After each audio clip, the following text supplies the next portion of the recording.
away, but we never could stop it. It was either through protection or they would, for one reason or another, we never got to board the ships at a time when they actually had munitions aboard. That's interesting. I was sent, after 6 months in Saigon, I was sent to Nha Trang. Nha Trang is the old Vietnamese Riviera, the old French Riviera in Indochina. In Indochina, and it was a beautiful place. It's a protected harbor, has 2 smaller islands near the entrance that provide protection. Has a beautiful beach. All of that area was pretty much off limits to the Vietnamese. And along the waterfront, the French had their villas, and the Vietnamese, 3 or 4 blocks behind us, were the Vietnamese in their small houses, if you could call them that. So even then it was segregated? Yeah, very much, yeah. I lived there for 6 months. And that time I was in charge of the Navy intelligence liaison officers in 2 corps. Now let me explain Vietnam as far as the Navy was, well, for everybody, was divided into 4 corps. The 2 corps was pretty much the responsibility of the Koreans.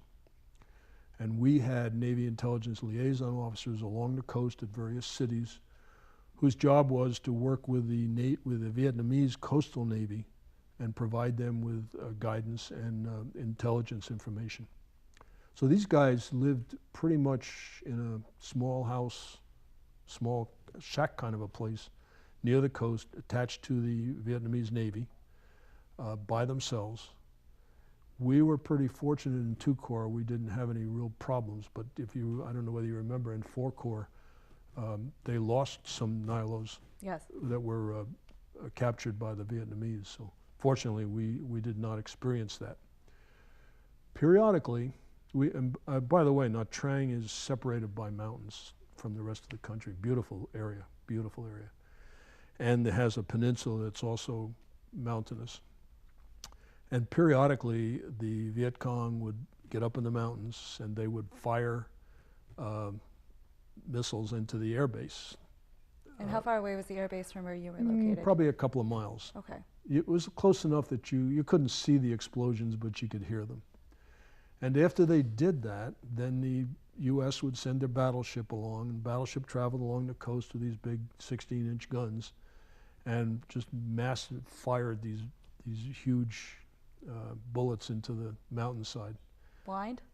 Blind, pretty much blind, yeah.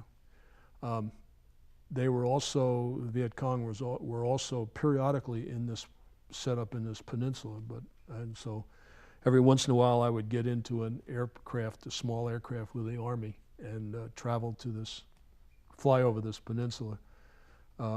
One incident was it was funny, and I look back on it, and the pilot he was a joker.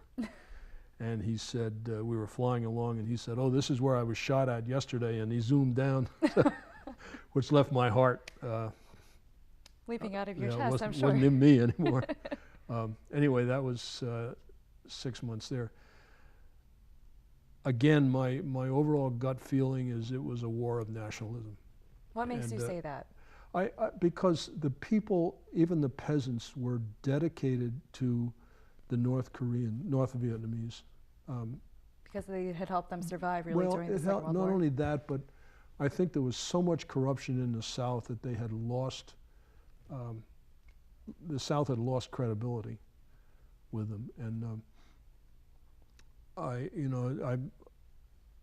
I'm not in favor of communism, but I think that they united the country, and they're making progress. Now, I'd very much like to go back someday and see it with a new set of eyes. Yeah, yeah. A new set of eyes. Absolutely.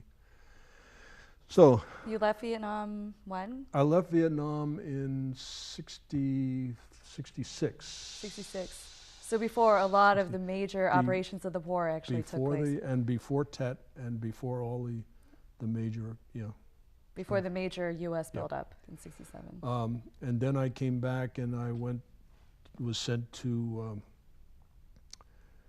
to Norfolk, Virginia, actually to Virginia Beach, to be executive officer on one of the landing ships out of Virginia Beach, which was not as controversial, of course, as my time in Vietnam. Of course.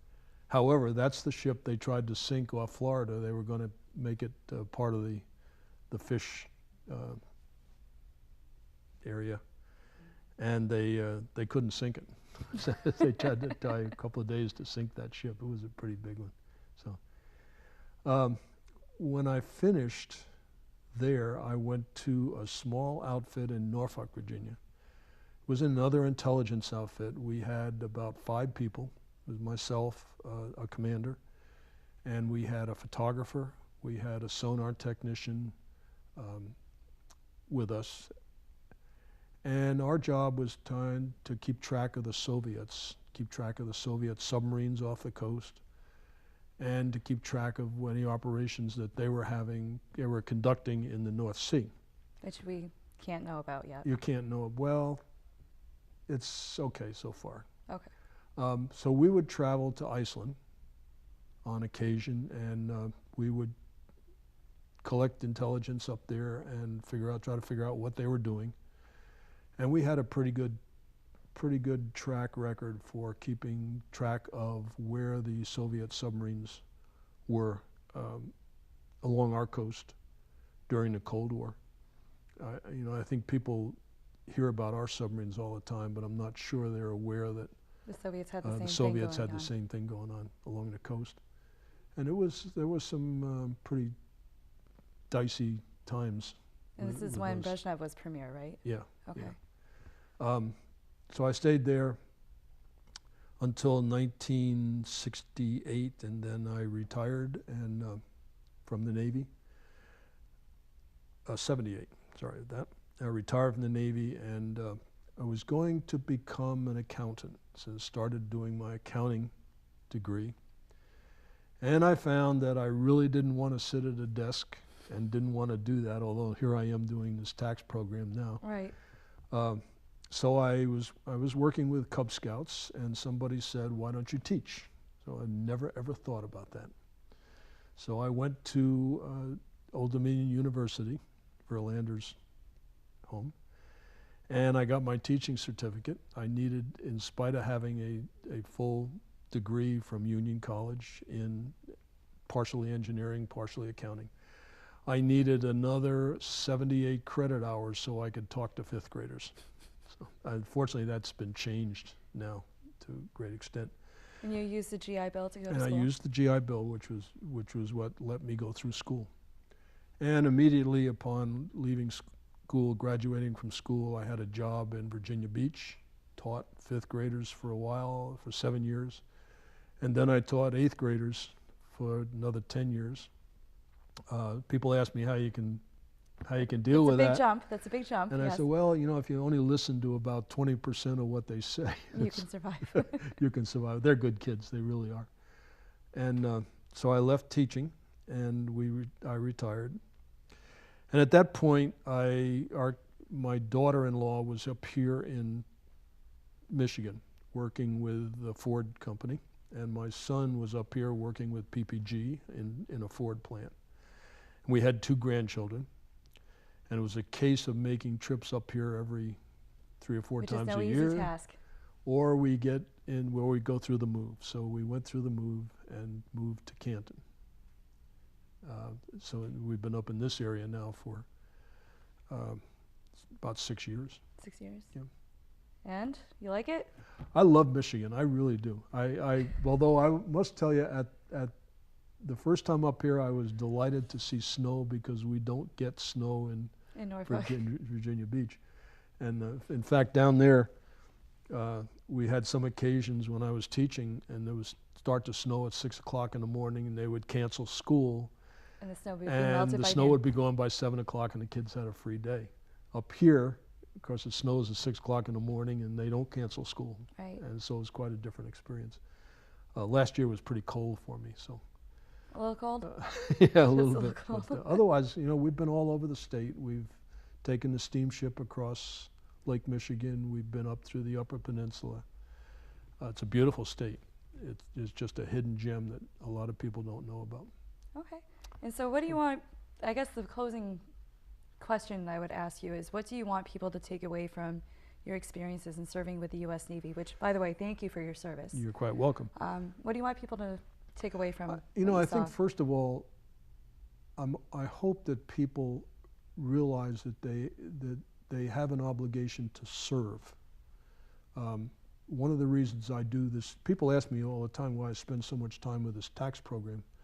And my answer is it's my give back. I've had a pretty good life, and it's time for me to pay back to others what I got. I think this idea that everything's for me is dangerous. I think that it has to be, what can I give others and what can I do for others? I also think the military, for a lot of people, is a great place to mature. A lot of the kids that are graduating from high school are just not ready to go on to college. And a session in the military makes you a man or a woman really quick. Really so quick. It's been good. I got to see a lot of the world. I mean, I saw Southeast Asia. My son was in the Navy for 6 years, and he saw more than I did in various places. At a time of relative peace. Yeah, in time of peace. But it was a great experience for me. You meet a lot of great people. You have responsibility that's certainly usable in the other world, right, so to speak. So it was a good opportunity. I'd recommend it. Well, I'm sure a lot of people Yeah. would. Ken, thank you very much You're for your quite time. welcome. Thank Okay. you. I'd like to thank you for watching Friendship Focus, and I'd also like to thank Ken for sharing his incredible story and journeys of the 1960s and his service with the U.S. military. Please tune in again. We'll see you next time. Thank you.